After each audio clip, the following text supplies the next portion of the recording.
అందరికీ నమస్కారం. రఘురామ్స్ గాంధీగిరి యూట్యూబ్ ఛానల్‌కి స్వాగతం, సుస్వాగతం. ఈరోజు మనం తీసుకున్నటువంటి అంశం ఒంటరితనం, లోన్లీనెస్ గురించి ఈరోజు మనం మాట్లాడదాం. ప్రతి మనిషి జీవితంలో ఏదో ఒక సందర్భంలో ఈ ఒంటరితనాన్ని మనం ఫీల్ అవుతాం. అయితే ఈ ఒంటరితనం చాలామందికి ఒక భారంగా, చాలా ఇబ్బందిగా, అసలు ఏ రకంగా బయటపడాలో తెలియక విపరీతమైనటువంటి మానసిక ఒత్తిడికి గురవుతున్నటువంటి పరిస్థితి ఉంటుంది. అసలు ఒంటరితనం ఎందుకొచ్చింది అనేటువంటి దానికి మొట్టమొదట మనం సమాధానం వెతకాలి. దేని గురించి వచ్చింది ఒంటరితనం? నమ్మిన వాళ్ళు మోసం చేశారా? ప్రేమించినటువంటి వ్యక్తులు దూరం అయిపోయినటువంటి పరిస్థితా? లేదా కుటుంబ సభ్యులను కోల్పోయామా? లేదా అసలు ఈ ఒంటరితనానికి ప్రధానమైనటువంటి కారణం నీ మీద నీకే గౌరవం తగ్గిపోయిందా అనే దాని మీద మనం ఒకసారి సమాధానం రాబట్టాల్సిన అవసరం ఉంది. ఈ ఒంటరితనం అనేది ఒక శాశ్వతమైనటువంటి పరిస్థితి ఏం కాదు, ఒక తాత్కాలికమైనటువంటి భావన. సో ఈ ఒంటరితనాన్ని మనం పోగొట్టుకునేటువంటి ప్రయత్నం చేయాలి. ఒంటరితనం ఏమి పెద్ద శాపమేం కాదు. ఒంటరితనం వల్ల నీ మనసు తనతో తనే మాట్లాడుకునేటువంటి ఒక సమయం దొరికింది అనేటువంటి వాస్తవాన్ని కూడా మనం గుర్తించాలి. నిజంగా ప్రపంచం అంతా దూరం అయిపోయినప్పుడే కదా నీకు నువ్వు దగ్గర అయ్యేటటువంటి ప్రయత్నం జరుగుతుంది, నీ ఆత్మకు నువ్వు దగ్గర అయ్యేటటువంటి ప్రయత్నం జరుగుతుంది. మరొకటి ఒంటరితనం వల్లే నువ్వేంటో నీకు తెలిసేటటువంటి ప్రయత్నం కూడా జరుగుతుంది. అందుకని ఒంటరితనాన్ని ఒక శాపంగా మనం భావించాల్సినటువంటి అవసరం ఏం లేదు. అయితే ఎవరైతే ఈ ఒంటరితనాన్ని ఫీల్ అవుతున్నారో వాళ్ళు దాని నుంచి బయటపడడానికి ప్రయత్నం కనుక చేస్తే అది కష్టసాధ్యం అయితే మాత్రం ఏం కాదు. మొట్టమొదట నీ గురించి నువ్వు శ్రద్ధ పెంచుకో. నువ్వు తీసుకునేటువంటి ఆహారపు అలవాట్లు, ఏం తీసుకుంటున్నావు, ఎంత సమయం నువ్వు పడుకుంటున్నావు, నీ ఆరోగ్య పరిస్థితి ఏంటి, దాన్ని మెరుగుపరుచుకునేటువంటి ప్రయత్నం ఏం చేయాలి అన్న దాని మీద నీ మీద నువ్వు ఎక్కువ శ్రద్ధ పెట్టుకోవాల్సిన అవసరం అనేది ఉంది. ఎప్పుడు ఎవరి మీద డిపెండ్ అయ్యేటటువంటి ప్రయత్నం చేయకుండా నీ గురించి నువ్వు ఆలోచించేటటువంటి ప్రయత్నం చేయి. నీ ఆరోగ్యం పట్ల, నీ యొక్క జీవన విధానం పట్ల నువ్వు ఖచ్చితంగా శ్రద్ధ తీసుకోవాల్సిన అవసరం అనేది ఉంటుంది. అలాగే నీకు ఇష్టమైనటువంటి పనులు చేయడానికి ప్రయత్నం చేయి. అసలు ఏంటి, ఏమి ఇష్టం నీకు? గార్డెనింగ్, తోట పని చేయటమా, లేకపోతే ఏదైనా సంగీతం వినటమా? నీకు నచ్చినటువంటి పని మీద నువ్వు దృష్టి పెడితే ఈ ఒంటరితనం నుంచి బయటపడడానికి అవకాశం అనేది ఉంటుంది. అంటే ఏదో ఒక వ్యాపకం నువ్వు పెట్టుకోవాల్సినటువంటి అవసరం అనేది ఉంటుంది.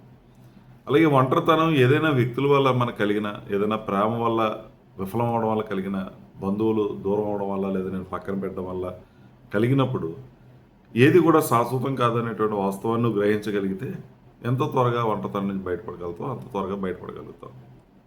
ఏది శాశ్వతం కాదు, జీవితమే శాశ్వతం కాదు.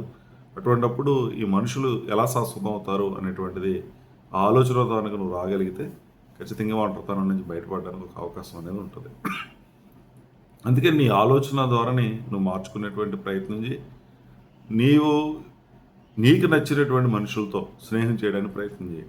నీకు నచ్చినటువంటి, నీకు ఆలోచనలకి దగ్గరగా ఉన్నటువంటి లైక్ మైండెడ్ పీపుల్ అంటాం, అటువంటి వాళ్ళకి దగ్గరగా ఉంటూ సామాజికమైనటువంటి కార్యక్రమాల్లో, అంటే సమాజానికి ఉపయోగపడేటువంటి పనుల మీద దృష్టి పెట్టి నీ ఆసక్తికి అనుగుణంగా ఏ విధమైనటువంటి సేవా కార్యక్రమాల్లో పాల్గొవాలి. అది ఆధ్యాత్మికమైందా, సమాజానికి ఉపయోగపడేదా, లేకపోతే నువ్వు చేసినటువంటి వృత్తి వ్యాపారాలకు సంబంధించినటువంటి గ్రూప్సా, దానికి సంబంధించిన వాళ్ళతో దగ్గరగా ఉండేటువంటి ప్రయత్నం, వాళ్ళతో కలిసేటటువంటి ప్రయత్నం కనుక నువ్వు చేస్తే ఒంటరితనం నుంచి నువ్వు బయటపడగలుగుతావు.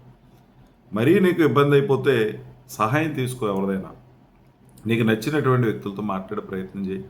లేదు ఎవరూ లేరు అనుకుంటే కౌన్సిలర్ని, ఎవరైతే నీకు సూచనలు, సలహాలు ఇవ్వగలుగుతారో, నీ బాధలను తీర్చేటటువంటి ప్రయత్నం చేస్తారో వాళ్ళని సంప్రదించడం, సైకియాట్రిస్ట్ని సంప్రదించడం, నీ యొక్క భావాలని, నీ యొక్క ఇబ్బందులను వాళ్ళతో చెప్పడం, వాళ్ళు చెప్పేటటువంటి సూచనలు, సలహాలని నువ్వు ఆచరించేటటువంటి ప్రయత్నం చేయగలిగితే ఒంటరితనం నుంచి బయటపడడానికి అవకాశం అనేది ఉంటుంది. చాలామంది ఆధ్యాత్మికమైనటువంటి అంశాల మీద దృష్టి పెట్టడం, నువ్వు నమ్మినటువంటి మతం, నువ్వు ఆరాధించేటటువంటి దేవుడికి దగ్గరగా ఉండటం, ఆధ్యాత్మికమైనటువంటి కార్యక్రమాల్లో పాల్గొనడం, ఇవన్నీ కూడా నువ్వు చేస్తే ఒంటరితనం నుంచి బయటపడవచ్చు.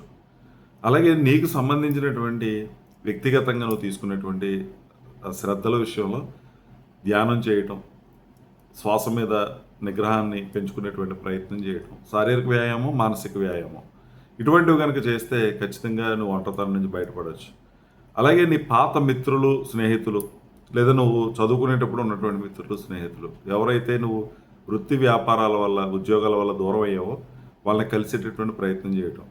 నీ సొంత ప్రదేశానికి వెళ్ళి అక్కడ ఉన్నటువంటి పాత మిత్రులతో పరిచయాలు పెంచుకునేటువంటి ప్రయత్నం చేయగలిగితే ఈ ఒంటరితనం నుంచి మనం బయటపడడానికి అవకాశం అనేది ఉంటుంది. అందుకని ఒంటరితనం అనేది ఒక తాత్కాలికమైనటువంటి అంశం.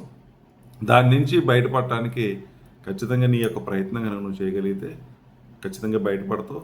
అందుకని సామాజిక కార్యక్రమాల్లో పాల్గొనడం, నీ మీద నువ్వు దృష్టి పెట్టుకోవడం, శ్రద్ధ పెట్టుకోవడం, నీ వ్యక్తిగత ఆరోగ్యమైన విషయాలు దృష్టి పెట్టడం, సామాజిక కార్యక్రమాల్లో లేదా సమాజానికి ఉపయోగపడేటువంటి కార్యక్రమాల్లో దృష్టి పెట్టడం, నీ పాత మిత్రులను కలుసుకునేటువంటి ప్రయత్నం చేయడం, ఇవన్నీ కనుక నువ్వు చేయగలిగితే ఒంటరితనం నుంచి బయటపడతావు. కానీ ఒంటరితనం ఒక శాపం అని అనుకోకుండా అది ఒక గురువు కింద నువ్వు భావించి ప్రతిదీ నేర్చుకునేటువంటి ప్రయత్నం కనుక నువ్వు చేయగలిగితే ఖచ్చితంగా నువ్వు ఒంటరితనం నుంచి బయటపడతావు. నీకు నచ్చిన పని, నీకు ఇష్టమైనటువంటి పనిని నువ్వు ఎంచుకో, దాని మీద ఎక్కువ దృష్టి పెట్టు.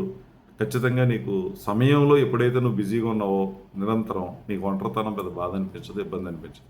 ప్రస్తుతం ఉన్నటువంటి సోషల్ మీడియా యుగంలో నువ్వు ఒంటరితనం నుంచి బయటపడడానికి నీకు నచ్చినటువంటి కార్యక్రమాలు చూడటం, ఆధ్యాత్మికమైనటువంటి కార్యక్రమాలు అవ్వచ్చు, లేదా సమాజహితమైనటువంటి కార్యక్రమాలు అవ్వచ్చు, లేదా కొత్తది నేర్చుకునేటువంటి ప్రయత్నం అవ్వచ్చు, దాని మీద కూడా నువ్వు సమయాన్ని కేటాయించుకోగలిగితే నువ్వు ఒంటరితనం నుంచి బయటపడతావు.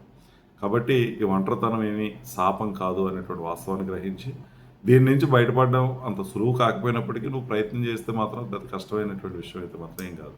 కాబట్టి ఆ ప్రయత్నం మీరు అందరూ కూడా చేయాలని చేస్తారని ఆశిస్తూ, అలాగే ఎవరైతే ఒంటరిగా ఉన్నారో వాళ్ళని బయటికి తీసుకురావాల్సినటువంటి కనీసమైనటువంటి బాధ్యత ప్రతి ఒక్కరికి ఉంది. మన చుట్టుపక్కల ఎవరైనా అలా ఒంటరితనం ఫీల్ అయ్యి వాళ్ళు మనతో మాట్లాడేటువంటి ప్రయత్నం కనుక చేస్తే ఖచ్చితంగా సమయాన్ని వెచ్చించి వాళ్ళతో మాట్లాడేటువంటి ప్రయత్నం మనం కూడా చేస్తే ఈ ఒంటరితనంతో బాధపడుతున్న వాళ్ళు మనం బయటికి తీసుకొచ్చినట్టు వాళ్ళం అవుతాం. వాళ్ళ యొక్క మానసికమైనటువంటి ఆనందానికి, ఉల్లాసానికి మనం కూడా దోహదపడేటువంటి అవకాశం అనేది ఉంటుంది. చాలా విషయాలు మనం చూస్తూ ఉంటాం. పెద్దవాళ్ళు ఎవరైనా మాట్లాడేటువంటి ప్రయత్నం చేస్తే మనం అవాయిడ్ చేస్తూ ఉంటాం. ఎవరైనా ఫోన్ చేసినా, ఎవరైనా మనతో సమయం గడపాలని ప్రయత్నం చేస్తున్నా కొంచెం మీరు సమయాన్ని కేటాయించేటువంటి ప్రయత్నం చేయండి. ఎవరైనా ఒంటరిగా ఫీల్ అవుతున్న వాళ్ళు మన దగ్గరికి వచ్చి ఏదైనా వాళ్ళు చెప్పుకునేటువంటి బాధలు ఉంటే మనం ఓపిక, సహనంతో కనుక వినగలిగితే వాళ్ళకి చాలా గొప్ప ఉపశమనం అవుతుంది. వాళ్ళకి చాలా మనం మేలు చేసినటువంటి వ్యక్తులు అవుతాం. అలాగే పెద్దలు ఎక్కువగా ఇది జరుగుతూ ఉంటుంది. ఏంటి, ఇంట్లో ఉన్నటువంటి వయసు రీత్యా పెద్దవాళ్ళు వాళ్ళు ఎవరో ఒకరితో మాట్లాడాలని ప్రయత్నం చేస్తూ ఉంటారు. వాళ్ళకి కూడా కొంత సమయాన్ని కేటాయితే వాళ్ళతో మాట్లాడే ప్రయత్నం చేస్తే ఒంటరితనం నుంచి బయటపడతారు. ఎప్పుడైతే ఒంటరితనం నుంచి బయటపడ్డారో ఖచ్చితంగా వాళ్ళు చాలా ప్రశాంతంగా, ఆనందంగా ఉంటారు, సంతృప్తిగా ఉంటారు.